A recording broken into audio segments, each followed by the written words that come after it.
मैं अभी संगठन के लिए काम करना चाहता हूँ, कर रहा हूँ, लेकिन क्योंकि एक मैं पार्टी का मेंबर हूँ, अगर पार्टी का निर्देश जिस तरह से अगर पार्टी चाहती है और कहती है कि मुझे लड़ना चाहिए, मैं ज़रूर लड़ूंगा, एक डिसिप्लिन सोल्जर की तरह। जो प्रदर्शन से लाठीचार्ज हुई, इसको किस रूप में ये देखते हैं? बहुत दुर्भाग्य है, मतलब बहुत दुर्भाग्य। ये दिखाता है कि किस तरह से आपको अपने सिस्टम पे कंट्रोल ही नहीं है। यकीन मानिए कि बेगूसराय एक ऐसी धरती रही है जो कि बिहार में बेगूसराय का अगर नाम आता है तो आप शिक्षा में बात कर लीजिए, संस्कृति में बात कर लीजिए, अब राष्ट्रकवि दिनकर जी का ये क्षेत्र है।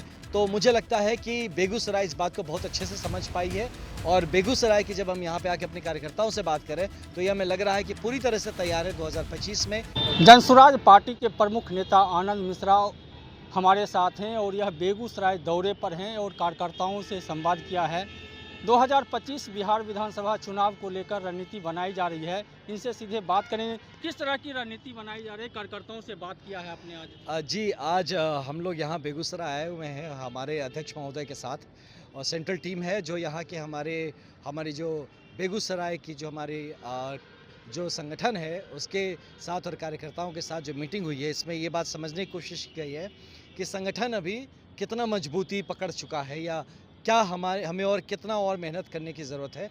और ये बिहार के हर ज़िले में अब ये हम लोगों का ऐसा सेंट्रल लीडरशिप का दौरा चल रहा है जिसमें कि हमारे सांगठनिक मजबूती पे अब हम लोग केंद्र करके 2025 की तैयारी करने पे लगे हैं और ज़मीन पे उतर के किस तरह से हम लोगों के लिए हमारी जो बातें हैं वो भी पहुंचा सके और उनकी जो असुविधाएं हैं उनको हम किस तरह से मदद कर सके ज़मीन पे, इस बात के लिए प्रेरित किया जा रहा है हमारे पूरे संगठन को और हमारे कार्यकर्ताओं को कि 2025 का जब तक चुनाव का वक्त आए, लोगों को ये बात समझ में आ जाए कि सिर्फ हम जो बात बोल रहे हैं उस पर ऑलरेडी हमने काम करना भी शुरू कर दिया है। आपने उपचुनाव भी लड़ा 4 सीटों पर, हालांकि किसी सीट पर जीत नहीं मिली। उससे कितना सबक लिया गया कि 2025 में उसको पूरा किया जाए? मैं इसको ऐसे देखता हूँ कि ये 2000 जो अभी उपचुनाव हुआ, ये हमारी आने वाले 2025 के लिए एक स्टेप अहेड, हम एक स्टेप आगे आए। हम ज़ीरो पे थे, आज 10% वोट हमारे पास है जो कि आपके समक्ष सबको दिख रहा है और वो भी एक ऐसे क्षेत्र में जहाँ पे कि सांगठनिक तौर पे हम लोगों का अभी तक वहाँ पे तैयारी नहीं थी, जहाँ पे इवन प्रशांत जी का कोई दौरा नहीं हो पाया था। वहाँ हमारे जो फुट सोल्जर्स हैं, हमारी वाहिनी है, हमारे और कार्यकर्ता हैं जो ज़मीन पे लग के लोगों तक हमारी बात पहुँचाने की कोशिश करें, ये दिखाता है कि लोगों में वो उम्मीद है जनसुराज को लेके और वो चाहते हैं कि एक बदलाव हो। अब इसी बात को हमें समझ में आई, बहुत कुछ सीखने को मिला, राजनीतिक तौर पे किस तरह से लोगों पे अप्रोच करना है, किस तरह से लोगों का क्या ट्रस्ट वाला इशू होता है, जो होता है ना कि आप पे क्यों भरोसा करें हम। तो उस बात पे ये सामंजस्यता कैसे बैठेगी, इस बात की सबक भी हुई, सिखलाई भी हुई और पूरा उम्मीद है कि लोगों तक, उनके दिल तक हम पहुंच पाएंगे 2025 के चुनाव में और जनसुराज को ये मौका मिलेगा कि बिहार का जो एक नया स्वरूप हम समक्ष सबके रखने की कोशिश करें, उसको हम लोग कार्यान्वित करके सबके सहयोग से एक नया बिहार बना सकें।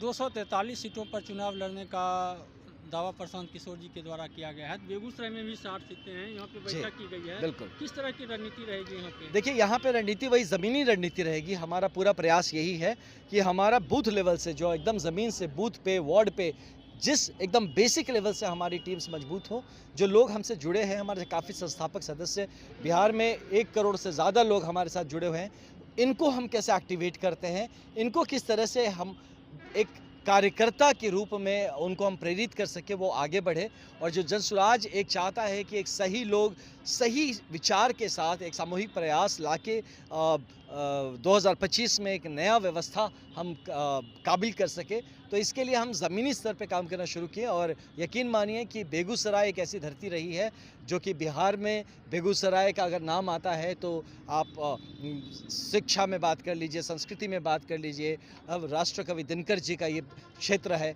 तो मुझे लगता है कि बेगूसराय इस बात को बहुत अच्छे से समझ पाई है और बेगूसराय की जब हम यहाँ पे आके अपने कार्यकर्ताओं से बात करें तो ये हमें लग रहा है कि पूरी तरह से तैयार है 2025 में पूरे बेगूसराय को जनसुराजी बनाने के लिए। आपके सामने एनडीए और महागठबंधन दो बड़े दल के रूप में चुनाव लड़ते हैं।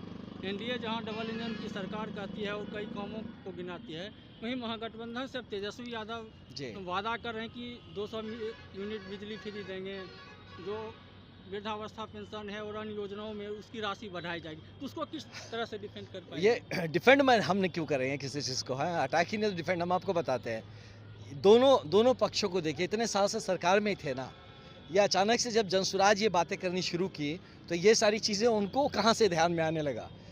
ये अब तक ध्यान क्यों नहीं आ रहा था? तो अच्छी बात है, कम से कम जनसुराज ने इनको भी एक्टिवेट कर दिया है। जो महागठबंधन है, जो इंडिया अलायंस है, कहीं ना कहीं बिहार में वो आपको धूमिल होते, इस उपचुनाव में ख़त्म होते दिख रहे हैं। तो हम उनको एज अ चैलेंज आगे नहीं देख रहे।